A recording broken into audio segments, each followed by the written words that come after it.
Pemirsa, pernahkah Anda menjumpai seseorang yang begitu cepat meraup kesuksesan pada usaha yang baru saja digelutinya?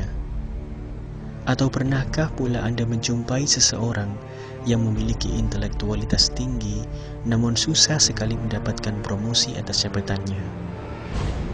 Hal tersebut bukanlah dikarenakan akibat kecurangan yang dilakukan, seperti korupsi contohnya. Namun ternyata masih ada pula beberapa faktor yang dapat membuat prestasi seseorang naik ataukah turun saat berada di tempat kerja. Seperti halnya yang telah kami rangkum dalam kesempatan kali ini, dalam 5 hal yang dapat mempengaruhi posisi seseorang saat bekerja.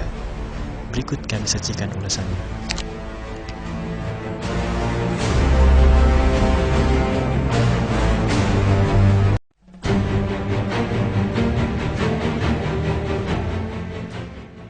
Mengatur efisiensi waktu adalah hal utama yang penting untuk diperhatikan bagi semua pekerja. Karena produktivitas perusahaan bergantung dari berapa banyak waktu yang diluangkan oleh pekerjanya untuk menghasilkan suatu produksi. Seseorang yang mampu memanfaatkan waktunya saat bekerja hingga dapat memaksimalkan target produksi perusahaannya, tentu saja akan mendapatkan prestasi yang baik di mata karyawan lain maupun atasannya. Memanfaatkan waktu yang baik juga dapat diterapkan dengan cara datang ke perusahaan lebih awal. Salah satu jalan yakni dengan memilih tempat tinggal yang cukup dekat dengan tempat kerja. Dengan begitu, kita tidak akan terlalu membuang tenaga dan stamina dengan bangun lebih awal hanya untuk tidak terlambat datang ke kantor. Namun, hal itu akan berlawanan jika seorang karyawan membuang-buang waktu produktif yang telah dibeli oleh perusahaannya, seperti bermain game, bermalas-malasan, bercanda yang tidak penting, terlalu sering mengambil waktu cuti, dan lain sebagainya. Tentunya hal tersebut akan membawa dampak yang buruk bagi prestasi di tempat kerjanya.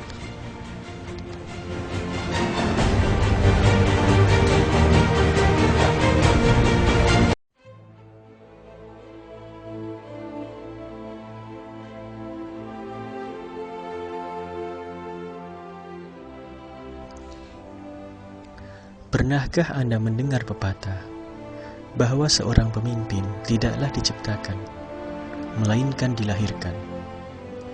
Itulah yang mendasari bahwa di balik adanya hal besar, tidak mungkin tidak memerlukan sebuah proses terlebih dahulu.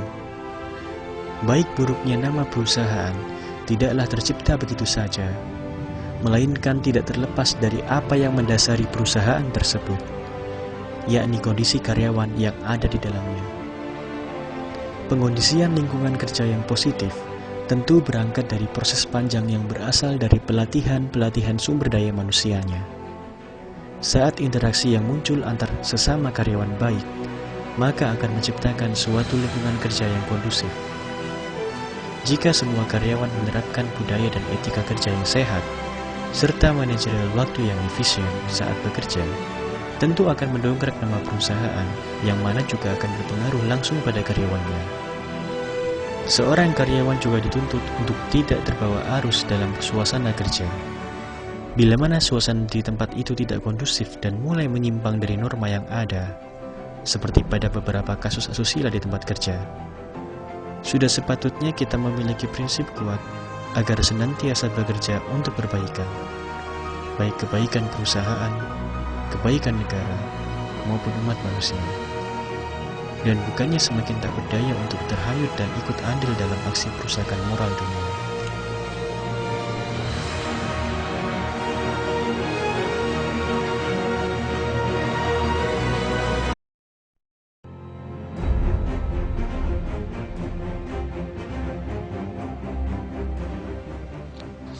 Tidak peduli jabatan apa yang kita pegang, kita tetap perlu menjalin hubungan baik dengan atasan.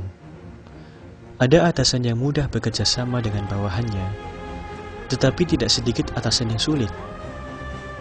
Ada yang menyerahkan segala sesuatunya pada bawahannya, ada yang senang memerintah, ada lagi yang senang mengajarkan, dan ada yang senang memperhatikan pekerjaan sampai ke hal sekecil-kecilnya. faktanya, hubungan dengan atasan merupakan hubungan yang paling penting di dalam pekerjaan kita. Tentu saja karena memiliki hubungan yang sehat dengan atasan dapat memberikan kepuasan dalam bekerja. Atasan merupakan pendukung utama dalam membantu Anda mencapai target jangka panjang. Atasan sangat mengerti tujuan serta sasaran dari perusahaan dan memahami tentang bagaimana seharusnya pimpinan masa depan yang diinginkan oleh perusahaan. Memang, kita tidak dapat mengubah kebiasaan atasan, tetapi setidaknya kita dapat memelihara mutu dari hubungan kita dengannya. Seperti yang ada pada cuplikan video berikut ini. Video yang berdurasi cukup singkat ini memberikan gambaran mengenai berbagai macam tipe atasan. Dalam video ini, dijelaskan bahwa ada seorang bawahan yang tidak memahami sifat dan karakter dari atasannya. Akibatnya, sang bawahan mendapatkan cercaan dari atasannya akibat kelakuannya yang dianggapnya menyalahi aturan. Ada berita apa ya hari ini? Selamat pagi, Pak. Pagi. Boleh saya masuk, Pak? Masuk.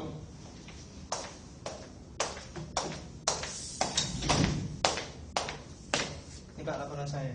Itu kacamatamu kenapa kamu ke atas itu? Iya, Pak. Kamu anak saya. Iya, Pak. Maaf, Pak.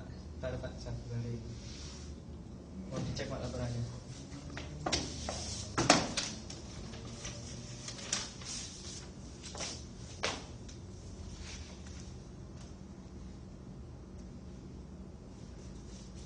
Ini yang kamu bilang laporan. Kenapa? Ini tuh sampah, tahu? Kamu bisa kerja nggak sih? Bisa, Pak. Itu buktinya, Pak. Bukti apa? Ini nggak ada. Apanya nggak ada, Pak? Udah bener gini, Pak. Penjualannya mana? Oh iya, Pak. Saya lupa. Soalnya kemarin saya ketiduran, Pak. Ketiduran. Kamu tuh saya gaji buat kerja, nggak buat tidur. Ngerti? Soalnya kecapean, Pak, habis lembur. Alasan aja. Iya, Pak. Maaf, Pak. Saya benerin. Maaf. Sampah kayak gini mau kamu kasih saya. Yang bener aja dong. Maaf, Pak. Udah, balik lagi aja. Iya, Pak. Mari, Pak. Dasar berkotak. Ada banyak hal yang dapat kita lakukan untuk menjaga relasi kita dengan atasan. Di antaranya adalah untuk selalu memperlihatkan sikap menghormati, memberikan umpan balik secara jujur, tidak berlebihan dan tahu batas saat berbicara, bersikap positif, mengendalikan rasa amarah, menghadapi kegagalan, dan tidak takut untuk tidak menyembunyikan masalah.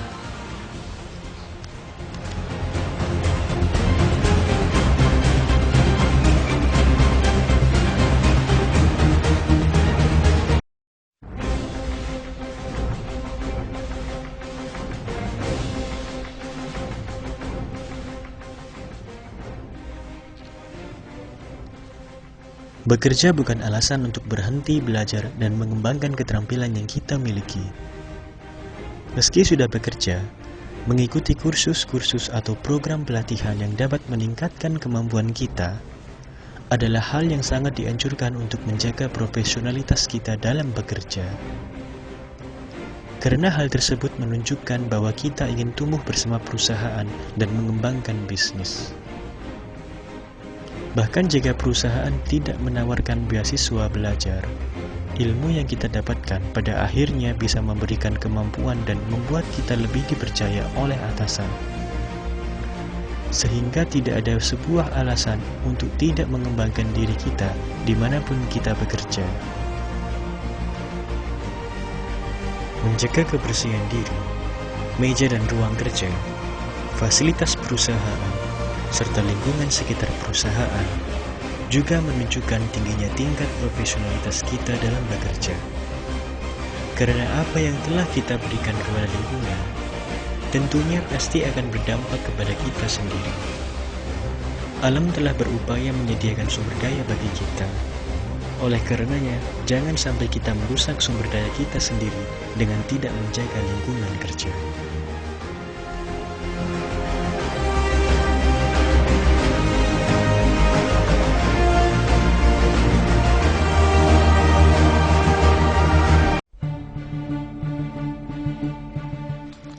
Hal terakhir namun utama yang dapat mempengaruhi posisi seseorang dalam suatu pekerjaan adalah kualitas spiritual orang tersebut. Manusia boleh memiliki hal-hal yang berbeda, watak yang berbeda, keinginan yang berbeda. Namun sesuatu yang disukai oleh manusia adalah hal-hal yang sama seperti keindahan, kebaikan, dan ketulusan hati. Itulah nilai universal yang dianut dan diterima oleh semua fitrah manusia. Etika adalah nilai moral yang tumbuh dari hati manusia. Maka belajar mengenal etika pada dasarnya adalah kita belajar mengenal sifat esensial dari diri manusia itu sendiri. Jika kita sanggup menjaga dan menerapkan kebaikan dari nilai itu pada sesama kolega maupun atasan, pastilah hal positif akan tercipta pada hubungan tersebut. Misalnya kita akan menjadi lebih nyaman dan bersemangat saat bekerja, atau kinerja dan profesionalitas kita di mata lainnya akan meningkat.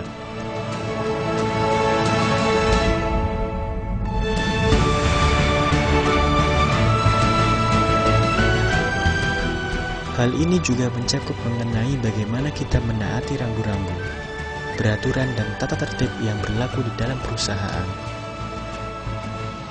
Misalnya adalah dengan tidak merokok di ruangan yang dilarang merokok, lalu mengenakan alat pengaman diri yang sesuai dengan yang dianjurkan, hingga tidak melakukan kecurangan saat bekerja, seperti korupsi contohnya. Perasaan akan selalu diawasi adalah hal yang membuat seorang lebih menjaga diri dari sebuah kesalahan. Adapun faktanya, memasuki era spiritual ini, justru kita tidak lagi menemukan sufi di dalam tempat-tempat ibadah, melainkan kita dapat menemukannya para ahli ibadah, yakni di belakang meja-meja rapat perusahaan.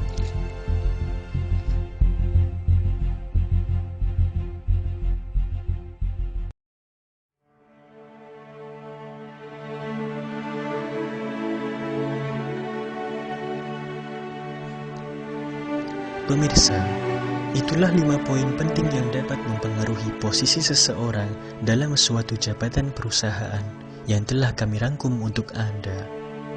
Semoga informasi tersebut bisa bermanfaat bagi pemirsa sekalian.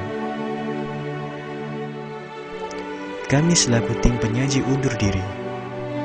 Salam.